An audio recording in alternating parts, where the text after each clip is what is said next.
Alors on se retrouve aujourd'hui et comme vous avez vu, on a attaqué pas mal de Windows en ce moment avec WinRM, ok? Donc ce protocole qui permet de se connecter à distance via des écouteurs, il y a des listeners qui tournent sur votre Windows. Alors soit votre Windows 10 client, soit votre serveur. Aujourd'hui, je vais vous montrer comment bloquer l'accès à distance aux configurations de session. C'est ce qu'on appelle le Disable PS Remoting, ok?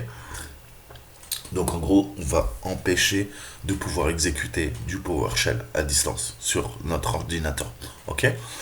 On va virer les exceptions du pare-feu au cas où il y en aurait et on va repasser le local account token filter policy sur 0 pour plus de sécurité. Donc les GPO, je vous en ai parlé, bah moi la meilleure des GPO c'est ça, il va falloir passer en PowerShell. Regardez ça. Ah, s'il le lance en ligne. Impeccable. Incroyable, impeccable. Donc, qu'est-ce qu'on va se faire chez moi? Chez moi.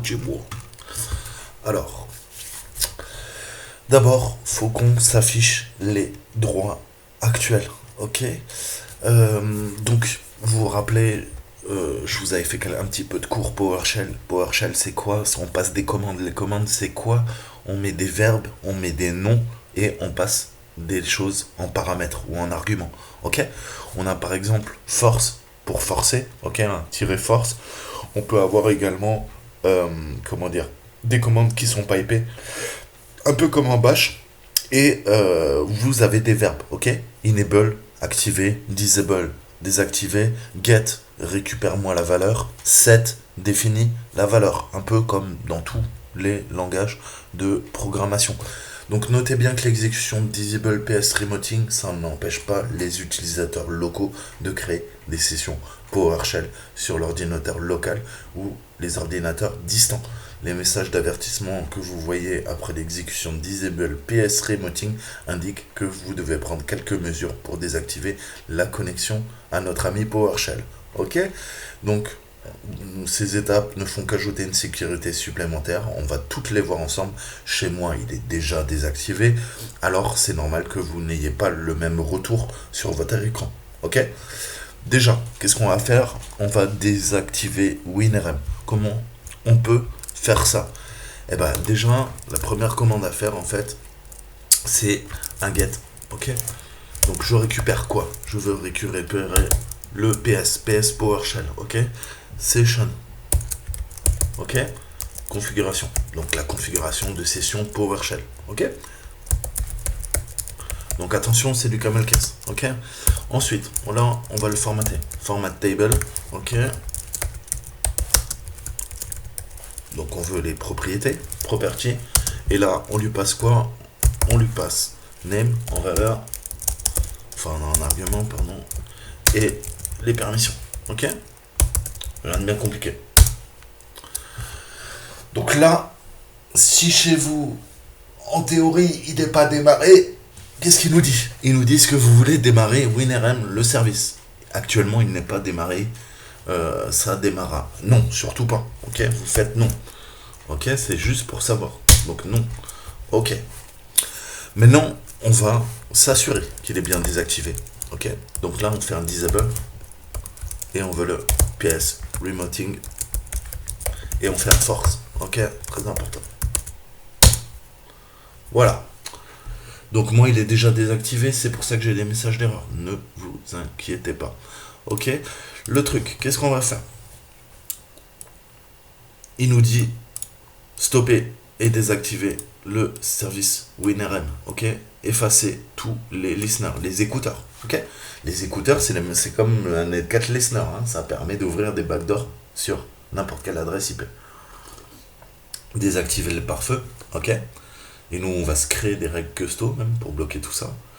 Et bloquer la valeur, repasser la valeur du local token filter policy à 0. C'est exactement ce qu'on va faire de façon séquentielle. Ok? Donc, on va arrêter le service WinRM. Donc, vous pouvez aller dans service.exe, le faire à la main. Ok? Nous, on va tout faire en ligne de commande. Donc qu'est-ce que ça fait en fait? Le service Windows Remote Management, ce qu'on appelle WinRM en fait, c'est l'implémentation de Microsoft du protocole WS Management qu'on appelle le WS-Man, introduit dans Windows avant PowerShell. Il permet la gestion à distance du matériel et des systèmes d'exploitation. Vous m'aviez vu utiliser ces failles sur le port 5985 HTTP 5986 reroutage HTTPS, ok. Et comment c'est une faille intrinsèque. Il faut désactiver ça, à moins que vous soyez en entreprise sur votre serveur et que vous ayez besoin de faire du Windows Remote Management, ok. Mais nous, sur nos PC, ok, c'est pas un serveur, vous vous en servez pour bosser, pour jouer aux jeux vidéo, pour faire du multimédia, vous allez me désactiver cette merde, c'est une faille béante dans votre système, ok. Donc sous Windows, le service est non seulement nécessaire à la gestion à distance, via PowerShell, mais également la gestion des serveurs distants avec le gestionnaire de serveurs depuis Windows Server 2012. En outre, les produits tiers qui s'appuient sur ce service, il y en a un paquet, ok. Donc on ne peut pas simplement désactiver le service, il faut continuer à faire toutes ces 4 étapes comme je vous l'ai dit. Et notez que la plupart des outils d'administration de serveurs distants, RSAT, Remote Services AT, enfin c'est pas un RAT, ne pas confondre, utilise le protocole DCOM, ok, Distribute Component Object Model, et ne dépendent pas du service WinRM. Le problème c'est que le DCOM, on peut en abuser, c'est une porte dérobée, ok, coucou la NSA. Le RSAT, ok, outil d'administration de serveurs à distance, c'est une backdoor, ok, coucou la NSA. Et ce putain de PowerShell Remote, aka WinRM, c'est une backdoor. Coucou la NSA. Ok. Donc on va essayer de fermer les portes, ok, puisque c'est une passoire, vous savez, Windows est une véritable passoire. Et dans une passoire, il y a de nombreux trous qu'il faut s'amuser à colmater. Ok. Donc le serveur Windows, le service WinRM, il démarre automatiquement par défaut. Me demandez même pas pourquoi, c'est une ineptie. Et sur les postes de travail Windows, le service est généralement configuré pour démarrer automatiquement lorsque vous activez la connexion à notre ami PowerShell, ok. Donc le fameux remoting PowerShell. Donc nous, on veut arrêter, désactiver le service pour des raisons de sécurité, ok. Donc on va le faire avec le composant logiciel enfichable services, entre guillemets, ok, où vous allez dans service et vous stoppez tout simplement le service qui s'appelle WinRM. Mais des fois on le trouve pas, ok, parce que Windows et Microsoft sont tellement intelligents que entre la traduction française des services et les traductions anglaises, des fois ça correspond pas, donc vous n'allez pas le trouver, vous allez galérer comme un chien. Donc on va passer en ligne de commande, ok. La commande, alors on a un pass-through, ça nous permet de regarder l'état du service. Je vous montre. Si je fais un stop service WinRM, ok, je lui demande bien sûr de s'arrêter, ok, mais c'est invisible. Si je veux un retour commande en PowerShell, il faut que je fasse un pass-through, ok. Je vais faire mon pass-through. Et là il me dit bien, tu vois, gestion à distance de Windows, voilà. Donc si vous voulez, vous faites service .exe, vous lancez application si vous n'aimez pas les lignes de commande, et voilà, apparemment visiblement en français c'est gestion à distance de Windows. Vous me désactivez cette merde. Ensuite on va faire un set, ok, puisque avec set on peut modifier des variables. Donc on va modifier la variable WinRM, ok. Attention majuscule, c'est très sensible à la casse, vous le savez, donc prenez le temps, ok. Disable, on va le désactiver. Maintenant je fais la même commande, flèche du haut pour rappel de commande, et je fais mon path through. Ok, il est bien stoppé. Donc là on est plutôt pas mal. Maintenant il faut qu'on supprime les écouteurs. Donc la troisième recommandation, et des fois ça peut prendre plusieurs minutes, ok, c'est de supprimer les listeners, ok, les listeners qui acceptent les demandes sur n'importe quelle adresse IP. Parce que pour la communication via PowerShell, en fait, on a plusieurs écouteurs sur différents ports TCP qui traitent les demandes WSMAN, ok? Et WSMAN, c'est pareil, c'est une putain de faille, ok? Donc, par exemple, vous pouvez avoir un écouteur pour HTTP par défaut et un autre pour HTTPS. Donc là, on a désactivé le service WinRM, hein, mais le problème, ça ne désactive pas également l'écouteur. C'est bien ce qu'il nous dit. Attention, vous avez désactivé le PS Remoting, mais il reste ces 4 étapes à faire. On a déjà fait tout ça. Maintenant, on est à la 2, pardon. On va faire la 3 et ensuite la 4, comme vous l'avez compris. Donc là, on n'en a pas besoin. Encore une fois, je ne vais pas aller m'amuser à aller chercher tous les écouteurs, ok? Je vais demander de les supprimer tous récursivement. Vous n'en avez pas besoin, je répète, ok? C'est une faille. Et un des autres avantages de sécurité de la suppression du ou des écouteurs qui tournent et qui démarrent avec WinRM, c'est que si jamais vraiment vous êtes en entreprise, eh ben, un administrateur se connecte, ok, eh ben, ça permettra de créer un nouvel écouteur. Mais il faudra que lui le crée. Donc dans le cas où ça serait un compte administrateur qui est usurpé par un hacker, il faudra qu'il rende des commandes supplémentaires pour recréer l'écouteur, pour relancer la connexion. Ce qui complexifie la tâche, ok? Et c'est toujours bon de mettre des bâtons dans les roues. Donc c'est ce qu'on va faire. On va supprimer tous ces écouteurs, puisque nous, sur nos machines, on n'en a pas besoin, ok? Donc qu'est-ce qu'on fait? On fait un remove. Donc je retire quoi? Hidden, ok? L'objet, si vous voulez. Je fais un pass. Je lui mets WSMAN. Localhost. C'est un listener.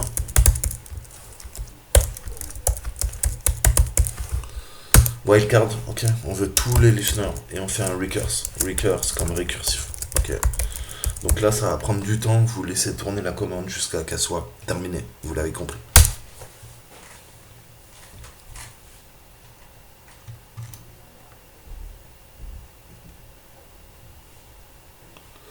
Ok, donc moi c'est supprimé, vous peut-être ça prendra, moi ça a pris 2-3 minutes pour les supprimer, je sais pas pourquoi cette commande est extrêmement lente. Donc maintenant, les exceptions. Vous, si vous êtes en entreprise, vous avez une exception sur le port 58 95 58 96. Comme je vous le disais, il va falloir lancer le pare-feu Windows avec sécurité avancée et rechercher les règles de gestion à distance Windows, ce qu'on appelle le HTTP in, ok, entrant. Et ça, il faut le désactiver. Nous, on va le faire en ligne de commande, ok. Donc set, on veut quoi? Net, fire, wall, roll. Donc règle de pare-feu. Je veux quoi? Faire un display name là-dessus. On va lui donner ce qu'il lui faut. Donc il s'appelle Windows Remote Management. Ok, HTTP en majuscule, sinon ça passera pas.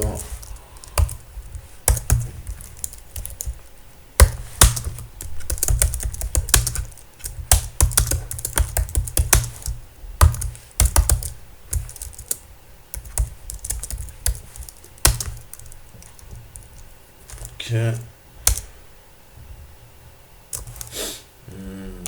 Alors, des fois, il nous emmerde. Ne me demandez pas pourquoi, des fois, il nous emmerde.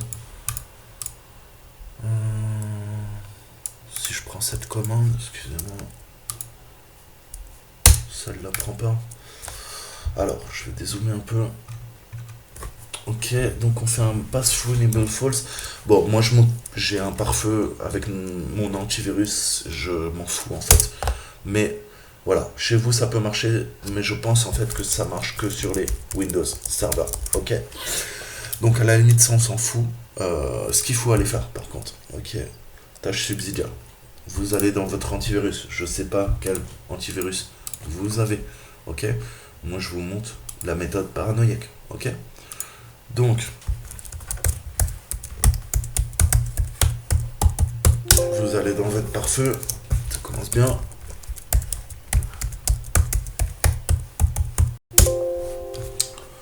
Règle de trafic, je sais pas comment ça se passe chez vous, et vous allez en faire ajouter. Je vais faire très très simple. Ok, je veux bloquer. Qu'est-ce que je veux? Le trafic entrant et sortant, connexion à et depuis d'autres ordinateurs. Les ports, qu'est-ce que je vais lui dire? Je vais lui dire tous les ordinateurs, pardon. Qu'est-ce que je veux? Je veux du TCP UDP, ok? Et la règle s'applique pour les ports suivants. Et là, qu'est-ce que je vais faire? Je vais choisir les ports individuellement. Vous faites quoi? 59,85, ok?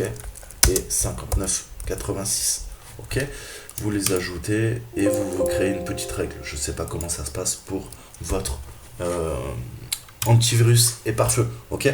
Mais moi, vous voyez que je bloque en entrée et en sortie, TCP, UDP, même via le NAT, je bloque tout simplement WinRM, ok? Parce qu'il faut savoir qu'historiquement, le HTTP passait par le port 80 et le HTTPS passait par le 443. Mais Microsoft s'est rendu compte que ça posait problème. Donc à partir de Windows 10, ils ont rerouté le port 80 vers le port 5985 et ils ont rerouté le port 443 HTTPS vers le 5986. Vous avez compris. Pour pas que ça foute la merde. Donc là, on a tout bloqué. Tout bloqué et je vais même développer, avant de quitter ça, j'ai une règle extrême. Je vous montre, je vous répète, ayez cette habitude de compartimenter votre ordinateur, de le sécuriser et de durcir le système d'exploitation. Comment on fait ça? Tous les protocoles réseau que vous n'utilisez pas, et bien tout simplement, vous les bloquez. Ok? J'ai demandé de bloquer quoi? Tous les ordinateurs, communication, TCP, UDP. Et là, il y a des ports que je n'utilise pas, je les bloque. Ok? Le discard, le systal, le day of time, la note du jour. Ok? Le FTP, NTP, SMTP, tout ça, je m'en sers pas. Ok? Je m'en sers avec mon Kali Linux qui est à part sur un autre VLAN. Mais moi, mon Windows, tout ça, je le protège. Le NetBIOS, tout ce qui me sert à pirater un ordinateur. Je me le bloque chez moi. Bien sûr, les serveurs Kerberos. Ok? Les printers. Je vous ai montré Nightmare Print. Ok? Printer, port 515, on peut vous pirater. Tous ces ports sont utilisés pour faire des attaques. Le port Doom, 666.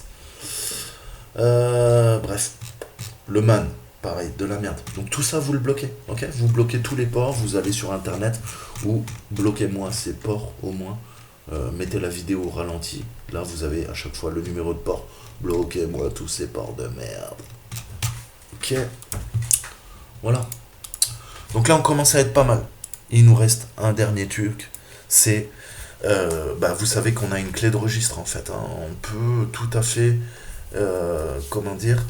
lancer en fait le PS Remoting par défaut sans déclencher le User Account Control, l'UAC. Ok?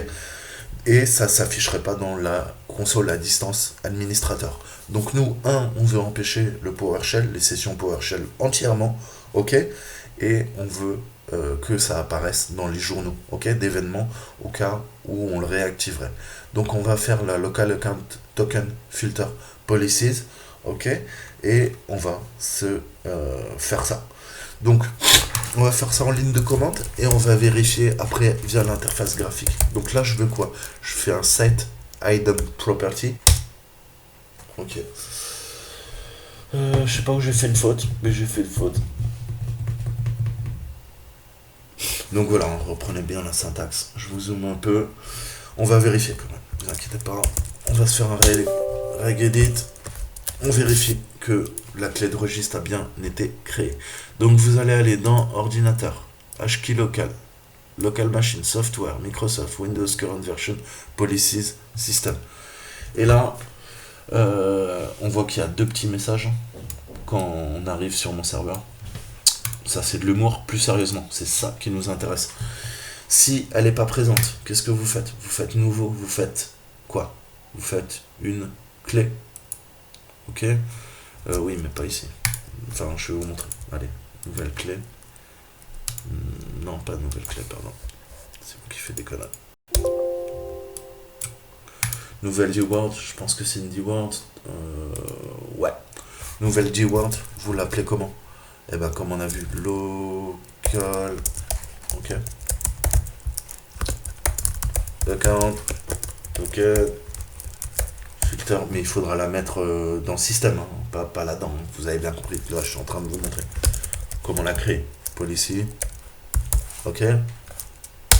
Écrivez-le bien comme prenez la syntaxe qui est là, elle est bonne. Ok, c'est là, c'est exactement ça qu'il faut taper. Et vous la mettez sur 0, ok. Elle doit être sur 0, pas sur 1, surtout pas sur 1, ok. Donc là je supprime parce que je viens de la créer. Et là vous voyez bien que la mienne elle est là et elle est bien sur 0, ok. Je peux vérifier sur 0. Ok, voilà, on a désactivé les règles sur notre machine. Donc là, on peut plus vous pirater via WinRM. Ok. Donc ça peut être intéressant. Et maintenant, ce qu'on peut faire, c'est que certaines stratégies, si vous voulez, sont démarrées, sont prises en compte, si vous voulez, au redémarrage de votre ordinateur. Donc je vous ai dit les GPO en fait, on les utilise en administration tout le temps et on va les actualiser, ok. Donc pour pas avoir à redémarrer l'ordinateur et pour être sûr que les mises à jour sont bien prises en compte, on va demander un GPE update. GPE update, on va demander forcer la mise à jour des groupes policies, des politiques de groupe, ok, de sécurité. Voilà. Là, il nous dit mise à jour de la stratégie. Et moi, j'ai terminé ma vidéo. On se retrouve bientôt pour une nouvelle vidéo, un nouveau CTF. Je vous dis à très bientôt. Ciao, ciao.